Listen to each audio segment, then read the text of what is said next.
Romans 12:11. Not lagging in diligence, fervent in spirit, serving the Lord. 3 phrases, no connective tissue. Paul just lines them up. Not lagging, fervent, serving. And I want to take them slowly because this verse is easy to read as a motivational push, a kind of spiritual pep talk about trying harder and staying energized. But I think that reading misses what Paul is actually doing here, and it can do some real damage to people who are already tired. So let's start with the first one. Not lagging in diligence. The word for lagging in there means sluggish, shrieking back, the kind of slowness that comes from reluctance rather than exhaustion. And the word for diligence, the same word that we saw in verse 8 with leadership, earnestness, eagerness, the kind of effort that is already leaning forward before the moment arrives. So Paul is not describing a person who is tired. He's describing a person who has stopped caring, who is pulled back, who is going through the motions because the fire went out somewhere and they have not named it yet. That's a different diagnosis than burnout.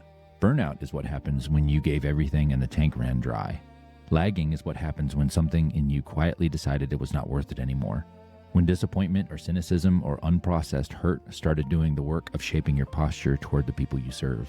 Most of us in ministry know what both of these feel like, and it matters which one you are actually in because the response is different. Burnout needs rest and care and permission to stop. Lagging needs honesty, a real conversation with yourself and with God about what happened to your willingness. And then Paul says fervent in spirit, which means to boil, to be at a rolling heat. This is where the verse gets misread most easily because fervency sounds like intensity, and intensity sounds like something you produce. So people hear this verse and think Paul is telling them to manufacture more energy, to be more fired up, to bring more enthusiasm to what they're doing.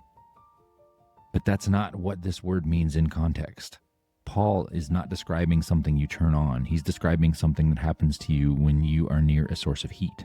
Water doesn't decide to boil. It boils because of what it's near.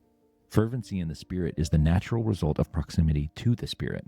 You don't generate it. You position yourself near the source and it happens over time. Which means if the fervency is gone, the question is not how do I feel more fired up? The question is what have I been staying near? What has been forming me lately? What voices have been leading me?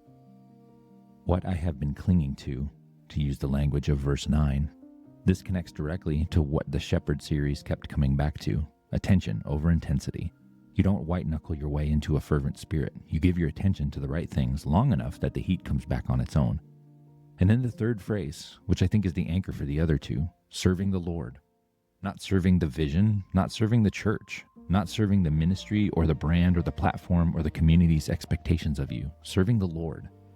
This is where a lot of ministry drift actually starts, not in laziness or rebellion, but in a quiet reorientation of who you are actually working for. It happens slowly.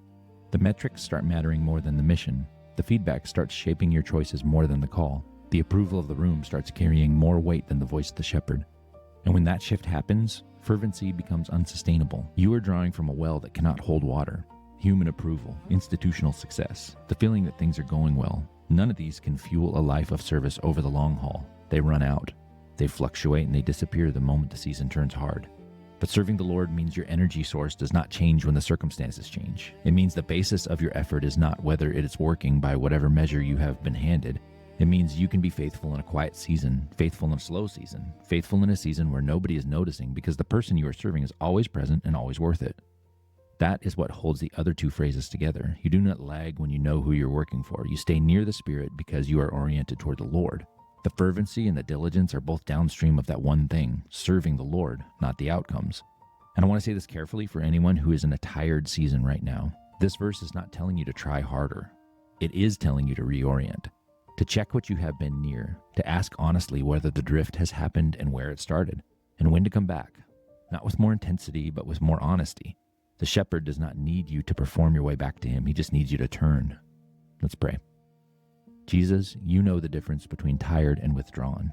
You know which one we're in right now, and you're not surprised by either. Forgive us for the drift, for the moments when we started serving the outcomes instead of you, when we let the metrics replace the mission, when we let disappointment quietly talk us out of our willingness. Renew our orientation, keep us near the Spirit so that the heat comes back naturally, and remind us today that the work is yours and that you're worth it. In your name, amen.